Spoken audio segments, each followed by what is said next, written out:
We are all ready to go. News and Talk, Bloomington Normal. You know that's us. You know that's us. We're Cities 92.9. I'm Scott Robbins. Right over there is Kat Peterson. Good morning, Kat Peterson. Good morning, Scott Robbins. All right, that's how you greet me every day like that. Every day. I hear you. I hear you on my headset going, "Good morning, Scott Robbins," and she does that, and it's very delightful. You have that lilting tone to your voice in the morning. That even if I'm in a bad mood, I feel like I'm in a good mood when I hear that. I really would appreciate it if somehow we could record that, and that would be my alarm sound. Your voice going, "Good morning, Scott Robbins." See, that would be good. And then we could have listeners they could have listeners. You guys could text in or whatever, and Kat could actually record one for you for your. Anybody have an answering machine? It'd be like your voicemail on your phone, right? Hey, by the way, let me ask you a question. Do you? Because I don't think I've ever used your voicemail. Is it you going, "Hey, this is Kat, not around, leave a message," that kind of thing? Or is it just the number you have called, blah, blah, blah, deep? No, I do have like a voicemail message box thing. Mm-hmm. Every time I've called you, you've picked up. Oh, yeah. No. Which is rare that a woman would pick up when I call her. But in Kat's case, she does. This goes, okay, there's that idiot. Go to voicemail.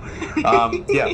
But Kat's picked up. And I have so many times I've called people and their voicemail is just the number. And then you think, did I call the right number? Because it depends on the message you're going to leave, right? I know. I hate when people don't have like cute little voicemail messages. And I don't or think the ones that are like, "Hey, what's up?" And then then they fake you out, and they're like, "Just kidding. I can't make my phone right now." That's what the lady that's selling you timeshares on the phone, or the one that's getting you the automotive, warranty thing. They do that. Hi, it's a female voice. Hi. It gets me every time. Hi there. So, how you been? Great. How are you? You don't know who you're talking to, right? And then all of a sudden it comes up. It is weird. I don't think mine's hooked up. I think if you called mine, you would just get you called this number, whatever. And I say that because I should do that because it irritates the hell out of me because I don't know if I called the wrong person or not. So, and a lot of people do it just because they don't want. They only want people they know to call the right number to leave a message, I guess. I don't know. I don't know what the reasoning is, or you don't know how. In my case, I honestly don't know how to do it. I sit here today in front of you and tell you I don't know. I've had the phone for a number of years, and I don't have the slightest idea how this works. Right? I don't know how. I usually call one of my granddaughters and go, "Hey, how do you hook this up?" "All right, okay," and they'll show me how to do it. Because I don't know how. I don't know how. All right, so big show today. You guys, if you weren't with us yesterday, and some of you weren't, some of you are just coming in today, some of you will not hear. There's going to be a number of people that are not going to hear any of this the last 2 days that are out of town or didn't have the radio on, working a different time or whatever. I get that. Today is my last morning show on Cities. Today is the last day. If you've been hearing the promos, and man, the body's not even cold yet, and you start running those promos, I'll tell you. But no, that's radio. But I'm leaving the morning show here at Cities, and I'm going to just immerse myself into the other show I do, even more so than I am now, which is pretty damned immersed. But it will allow me not to do two jobs, essentially, is what's going on. So there was again, people are like, "Well, aren't you gonna, that's two jobs, that's a paycheck." Well, we renegotiated the contractual details, and I'm not going to bore you with them, but everything makes sense right now. And it made sense for me to step away and allow someone else to do this show, and that's what I'm going to do. That's not to say, by the way, that you won't hear me pop up on Cities from time to time, because I have offered that when our new guy, Robert, for instance, is starting Monday, when Robert needs time off, I would be more than happy to sit in and fill in for Robert. Should that arise, should that time ever come. I've offered that up. Or if you need me for anything else, for that matter. God, what? I have a little surprise. I have two surprises for you today, actually. But this is the first one. Okay. In studio with me, I have the Steve C's to say. Oh, man, it's Caesar. Bye. Brother, how you doing, man? Good, man. I got to tell you something. Part of my time here has been spent with you. Steve Cease, by the way, total pro. I think you and I we didn't even meet each other for the longest time, and we developed a relationship via the radio, you know. So, but you know, you're a great guy. I loved having you around. Your students are really lucky to have a guy like you teaching them. I'm serious. He's a radio guy. He understands this. I know this guy. He emails everybody about the awards I got through Z&D, and I was like, Steve, why would you do that? Now everybody is. Why would I not brag about one of my best students I've ever had? I mean, come on. But well, anyway, can I just go ahead? I want to tell you something though. When this job opened up, Steve kind of filled in. But he's like, dude, you know, I got this other job I got to go to eventually. You know, this teaching gig that pays all the bills. And I'm like, yeah, I get that. Yeah. I understand. You mean you don't want to hang around? He's like, I'd love to, but here's the deal. And so he said, but I got somebody, and he mentioned you, Kat, and he goes, you're going to love her. She's going to work out great. She's one of my best students, and you were right, 100% right about that. So anyway, good to have you here, buddy. I'm glad you stopped by. Yeah, I didn't come here just to get gassed up, obviously. Okay. But I do enjoy the ego boost because, you know, mine's a little damaged. So yeah, it's all right. It's all right. Anytime you need it, just call me. Dude, look, best radio gig I ever had was sitting here with you in the butt crack of dawn. So no, it's been awesome, man, and I'm super happy for you because, you know, obviously the Markley and Van Camp and Robbins show has been blown up. I mean, you guys are everywhere now, and you're too old to be working two jobs anyway. So I am too damn old for this. Yeah, I am. I really am. You're right. So this is kind of like the in the series finale, all the folks who did the cameos throughout all the seasons show up and goes to Christmas past. You know, that type of deal. So. No, man, it was a real pleasure working with you, though. And again, I mean, hey, man, you know, it's radio. Our paths are going to cross at some point again. I'm sure. You know, that's how this business works. That's why you don't burn bridges, or you try not to burn bridges, because boy, if you do, it's dangerous territory.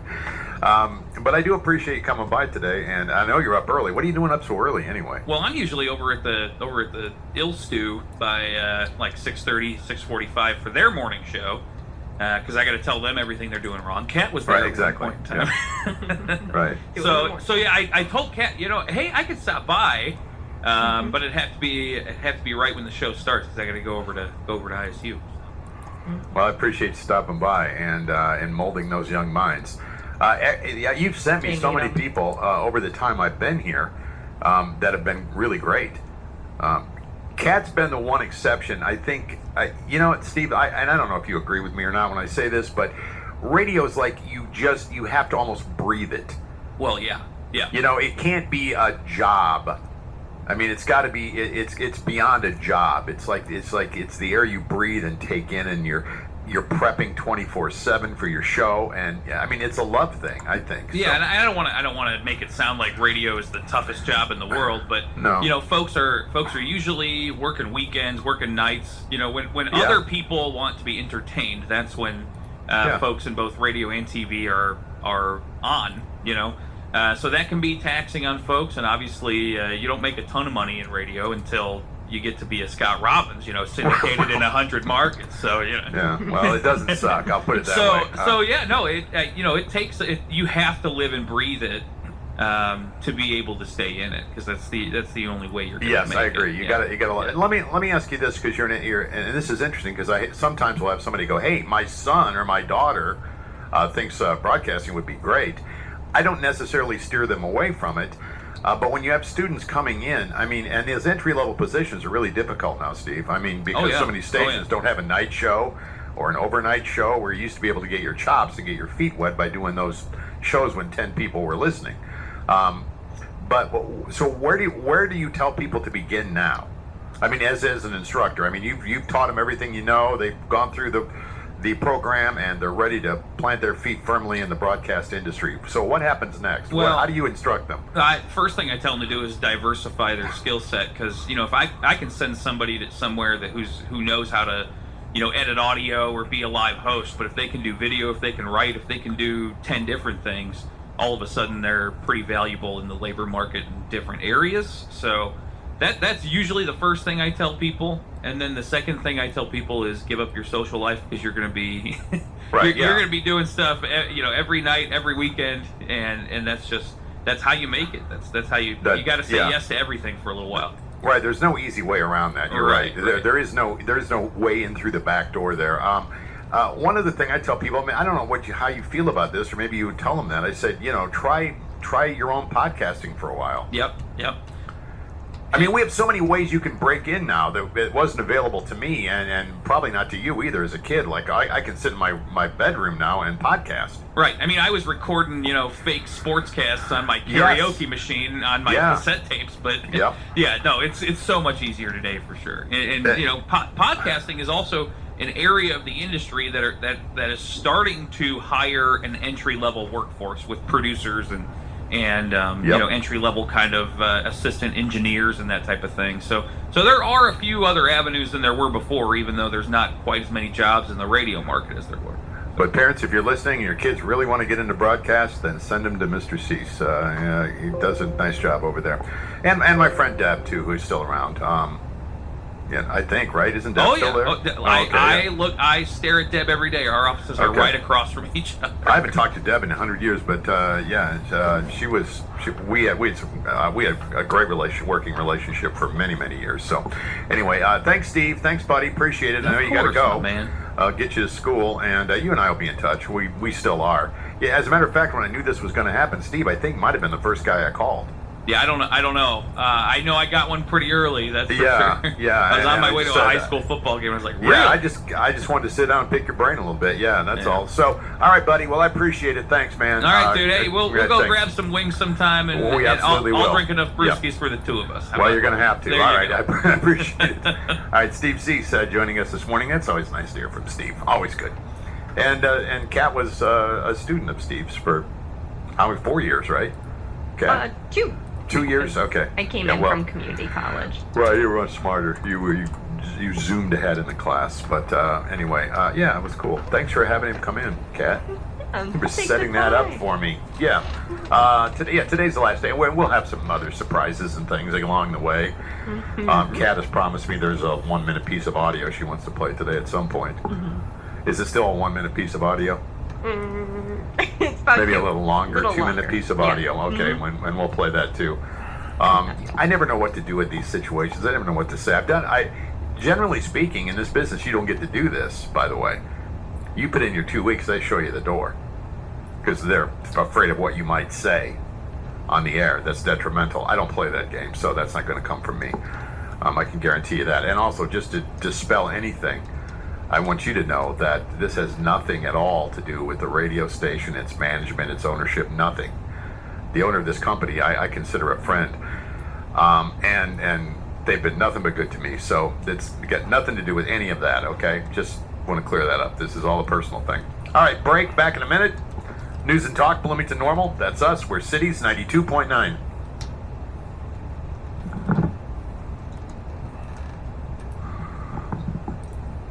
All right, here we go. News and Talk, Bloomington Normal. That's us. We're Cities 92.9. Hi there, I'm Scott Robbins. Right over there is Kat Peterson. When Kat and I chat in the morning, early before the show starts, just kind of like, hey, here's some audio I want and whatever, and then she edits all this together for me. And when I was talking to her this morning, she yawned. She went, I could hear it. I went, and I went, Kat, you're yawning. You're like, I didn't really sleep that well last night. And you have nights like that occasionally, right? And I said my go-to used to be just drink more, and now I don't do that anymore. And by the way, I don't suggest that. I'm just saying. But if you have trouble sleeping, there's a military trick that I read about. Oh. Now this is supposed to help you fall asleep in 2 minutes, okay?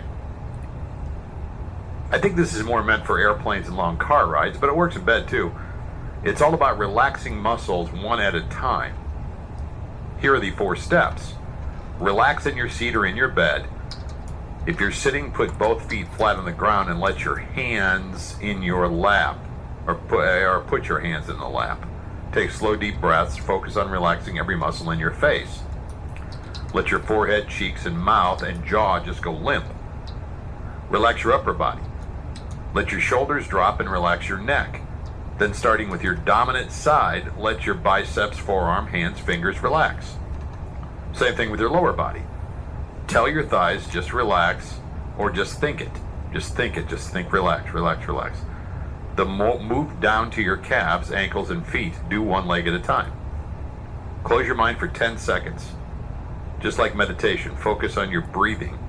You should be asleep or close to sleep by then. I don't know if this works or not. I've never even heard about it. You know, I don't know what you do when you lay down. And the thing is, once you realize you're not sleeping or can't go to sleep, that's worse. Then your mind starts really racing after that, right? Oh, yeah. I mean, I've gotten up and turned on the TV before, and, you know, I've done all that stuff. That's kind of what happened to me. Like, I was, like, thinking about everything, like, I gotta get done, and then I was like, I'm gotta get to sleep. I was like, I gotta get to sleep, and then it stressed me out even more, because I was like, oh, I know that I have to go to bed. And then I was like, that's another thing. Not sleeping is keeping me up. That's another thing. You know you have to go to bed, and you know you have to get to sleep. I play this game in my head, too. I look at it and go, well, if I fall asleep within the next 20 minutes, I'll get 5 hours. Yes, I do that all the time. I know, it's ridiculous, but I play that game with myself constantly. Yeah, and a lot of it has to do with the fact that we do get up early. Like, I know I have to get up early, and so you got the added pressure. And I don't know how many times during the course of the night I'll wake up out of a dead sleep and check to make sure my alarm is on. I do it all the time. Me too. I do it all the time. Midnight 40 is exactly when I get up every right, time. Midnight 40. Yes, I understand that. And this is a weird. I mean, we're not alone. I'm sure there's a lot of people looking at the radio right now, going, "Yeah, I've done this. I know exactly what you mean." I've got my spot coffee here, though, and it is my saving grace. As long as you got your spot coffee, that'll crank that engine up. That'll get you through today. Yeah. Well, head over to the spot. It's off Rab Road. It's your healthy beverage bar. It's totally. I switched totally from regular coffee to just spot coffee, and the difference is insane. Yeah, and you are a huge proponent fan. So there you go. Stop by the spot this morning. Another thing I like to do, as much as possible, is like for this show, I like to have like 6 things ready to go before I go to sleep, because I can't sleep if I don't do it. If I don't have something already ready to go, you know, like 5 or 6 things, then I can't sleep. Then I'm just going to sit there and go, okay, I got to get 2 or 3 things here. What am I doing, right? So, again, gee, it's funny, I'm not going to do this job anymore. Maybe, Kat, I'm still going to be a listener to the show, but it's just, you know, I probably won't be getting up till, I don't know, maybe 6. I got to get my cats used to it too, because they're used to the 4:15 thing. Yeah. And they're going to make me nuts until we get into the new routine. Maybe I'll have to give them away. Now they're looking at me. No, I'm kidding, guys. That's a joke. That's a joke. That's a joke. All right, back in a minute. City's 92.9.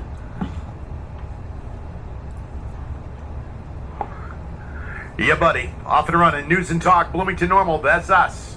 We're City's 92.9. Hi there. I'm Scott Robbins. Right over there is Kat Peterson. Kat Peterson Show launches this Saturday,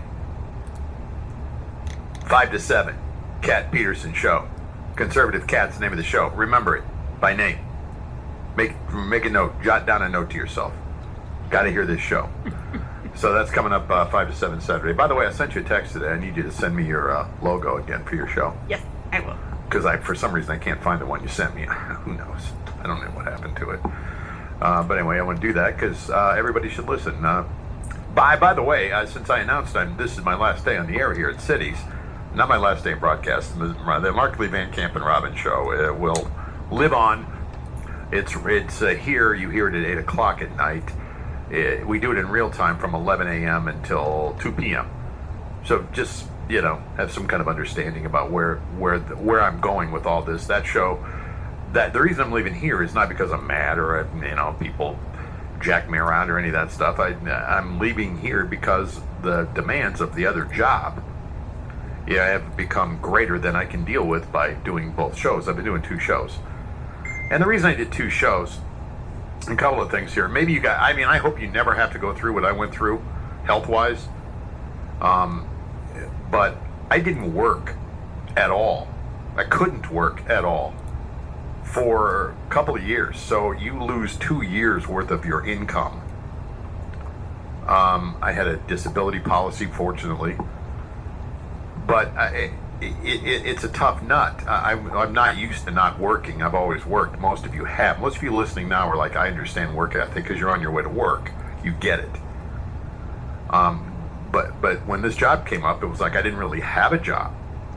I mean, so when we started discussing this as a possibility, it was I jumped in with both feet because I'm like, well, yeah, because I didn't know how things were going to turn out. I had no idea if I would ever get back on the show. That I had to leave when I got sick, right? So this happened, and I was very familiar with the players, and I felt comfortable with the job, and I know you guys in the audience. I've been in the Bloomington Normal area in the market pretty much nonstop since 1984. I was a young kid doing a morning show for the first time on the Top 40 station. So yeah, I've been around a long time. I've been doing this a long time. But this was one of those things where I can finally go to work and I could do it in a way that didn't tax me. I mean, I could do it in a way that I could do it from my house, and I could do it in a way that didn't put a lot of pressure on me while I was still recovering, which I was at the time. I was still in therapy and all kinds of stuff. And then the other show happened, and even when it happened, I thought, well, I'm gonna do both these shows for a while, because I thought, well, you never know with these syndication things and how that's going to work out, and we could get to 25, 35 stations and then peter out, and that's the end of that. Then we're back to doing just what we were doing before. When it all of a sudden every month of the dynamics of the show change, it was time. They made it very accommodating for me to leave this job and go with that job. So again, that's what we're doing. And today's the last day, and so forgive me if we're not usually up to our normal banter that we have at this time of the morning, but it's just a different kind of day today. Not that we won't dive into the things we normally dive into, and we will. But anyway, I just wanted to bring that up. There is something going on right now, Kat, across the country that is one of the biggest lies on the planet that's being repeated over and over and over again by politicians on the left and the media. Well, this is their way of covering up the actual debacle that the border is. The border is a disaster. You can put lipstick on that pig all day long, and it's not going to matter. And if you're a liberal, if you're a Democrat, how do you defend what's going on there? You can't. So what you try to do is create another narrative, as you said, Kat, another distraction, to keep us away from the real issue. Let's think about what the real issue is here. What's going on in the border? We have a president of the United States and a vice president who have done nothing to dissuade people from pouring into this country illegally. Nothing. If anything, they've welcomed them. So into Texas right now, you have a disaster situation going on. They're going to tell you they're making all these refugees go back to Haiti, and which of course they're not. The vast majority are getting on buses and being dropped off into other cities across the country. That's what's going on. But let's go back to let's look at the initial thing here. When people come into this country illegally, and I use that word because they're illegal, what they're doing is against the law. This cannot be taken out of the equation. So in order to control this mass coming into Texas, the Border Patrol there, which they've done before, they have a mounted unit which they get on their horses and they keep people from advancing. That's what they use the horses for. This is sometimes used in big cities or during Mardi Gras. I saw them during Mardi Gras. The police at some point in time during the evening when they're ready to shut things down, believe it or not, in Mardi Gras, they would come through the streets and they would disperse the crowd on horseback. They would do this. In order to guide the horse and not to keep them from trampling, what do they call those things they use? Reins. Reins, yeah. I don't know why I couldn't come up with that word, but reins. And so they're longer reins, and they're used to keep the horse under control. So the horse doesn't kill the rider or kill someone that's getting too close to the horse. So this method has been used forever. This is what they do. Because of the still images that you saw, some of them, the narrative was drawn that these Border Patrol agents in Texas, from known racist Greg Abbott, were put there to whip black people. Whip black people. They had whips, and they were using them to whip people. None of that's true, by the way. None of it's true. Nobody was whipping anyone. You can't even, I don't understand, because the reins, they're attached in this one still image that I'm looking at. The reins are attached to the horse. There's no way he could even take the reins off of the horse, because the horse has the reins in its mouth. There's no way he could take the reins off and whip like the Brown Menace. Right, exactly. It's Don Lemon coined. Yeah, it's whatever. But this story created, it has a life of its own. They've taken these border agents now and put them on desk duty, pending further investigation. Into what? Into what? Jen Psaki, again, yesterday, to the media, flat out just lied about it again. So this is the presidential spokesperson. Jen Psaki yesterday asked a question and answered, and here's how it went. Conveyed to you that the secretary also conveyed to civil rights leaders earlier this morning that we would no longer be using horses in Del Rio. So that is something, a policy change that has been made in response. Got it? So they're not going to use those racist horses anymore, I guess, on the border. But the narrative just continued. How much? Do we have another clip, by the way? Yeah. Okay, and set up this clip for me, because I don't remember what this one is. So this one is, the reporter was specifically interesting in this clip. She is pressing Jen Psaki, and she's like, why hasn't Biden and Kamala Harris come out and spoken out against this form of slavery? And I was just like, yeah. This reporter is a crazy activist. Well, they're and activists. You're right. Jen's response is even more. All right, okay, well, here we go. Thanks, Jen. A couple of questions on Haiti. The first is, the president has often used his bully pulpit during the most important times in his administration. Why is he not using that bully pulpit to speak out forcefully himself on the treatment of patients? I would say, Yamiche, certainly I've represented to you all his point of view. His point of view is also reflected in the actions that have been taken through the administration, including the investigation, including the change in policy. The Secretary of Homeland Security oversees these efforts and has been quite outspoken and quite visible on what steps we should take moving forward. And he certainly may still speak to it. Obviously, there's a lot of events happening here, including the UN General Assembly, COVID, and others, and I wouldn't rule that out. Respectfully, I just have a couple more questions. Everyone else got questions in. Respectfully, I understand that you are the spokesperson for the president. These are images that are traumatizing Haitian Americans that he promised to treat respectfully and with humanity. Why isn't the president telling people himself these images that people say look like slavery are wrong? Me as president, I as president, condemn them. How is he not doing that? Why is he not doing that? What are people supposed to take away from the fact that he's not at the bully pulpit himself talking about these images? Yamiche, I think people should take away that his actions make clear how horrible and horrific he thinks these images are, including an investigation, including a change of policy, including conveying clearly that this is not acceptable and he's not going to stand for this in the Biden-Harris administration. Our actions make that absolutely crystal clear, as have our engagements with a range of voices, a range of concerned advocates, members of Congress, and others who we want to communicate with, not just about our horror, but also about what our immigration policy is moving forward. Also said, that's insanity. This is what we're dealing with. It's almost like the Biden administration isn't woke enough. They're not being activists enough.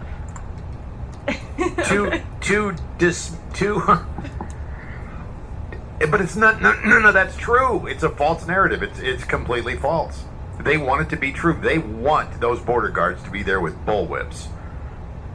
Again, the context of the reason the border guards are there is completely lost in the conversation. First of all, there's nobody whipping anyone. First of all. Secondly, the reason they're there is because people are breaking the law. And Tucker kind of took Greg Abbott to task, the Texas governor, for not being strong enough, for not ordering all his National Guard troops to be deployed to stop this from happening. So again, you look at it, people are breaking the law. They're unlawfully coming into this country because they've essentially, the welcome mat was rolled out by Joe Biden during the campaign, certainly during his presidency. Nobody, the hypocrites, the jackwagon hypocrites who are yelling about kids in cages, where are you? Where are you? You should be down there. You should be down there observing what's going on because, I mean, you got a hell of a lot more things going on right now than kids in cages. It's a humanitarian disaster of their own making. All right. Gosh. Racist horses. Okay, we will take a break. Back in a minute. News and Talk, Bloomington Normal, Cities 92.9. Planet. I asked that question. I'll explain coming up a little later. What a scumbag. More on that. This is the News and Talk of Bloomington Normal. That's us. We're Cities 92.9. What else? Okay. Again, that's coming up. The average person has how many unread emails and how many unread texts? Kat, you consider yourself an average person, don't you? Yeah, I would say 10. 10 unread emails. How many unread texts? Or is that just 10 for both? Maybe like 5 unread texts and 10. All right. Well, new poll found 43% of Americans currently have unread text, and they're ignoring. Most of them are not spam. The average person, Kat, has 47 unread texts. Whoa. And 56% of those are from friends and family. The other 44% are from brands, companies, scammers, that sort of thing. A few more stats from the survey. Unread emails are still far more common than unread texts. 2/3 of the people in the survey currently have unread emails in our inbox. The average is 1,602 unread emails in our inbox. 32% of people said I got 0 unread emails right now. Texting is still the fastest growing form of communication. 51% of people say they're texting more than they were a year ago. That makes sense. Yeah, how many? I mean, seriously, I'm going to tell you something right now. And this is maybe embarrassing, but I'm going to look right now and tell you how many unread emails I have in my personal email. Okay, Kat, are you ready for this? I'm ready. 58,420. Whoa, okay. But, like, I don't know. Like, I feel like all of these numbers, unread, means just, like, you've kind of, like, read the headline and you're just like, oh, I don't need to open I'm not that. clicking on that. Yeah, I'm not clicking on that. That's mine. Because the problem is, when you go out, anywhere you are, if it's a sports website or if it's a music website or a news website, whatever it is, if you sign up for something, then that your email address is sold to like a billion other people, right? And then they start sending you stuff. I mean, it happens all the time. So I'm way above the average. I understand that. And if there was one button I could push to eradicate everything in there, I probably would.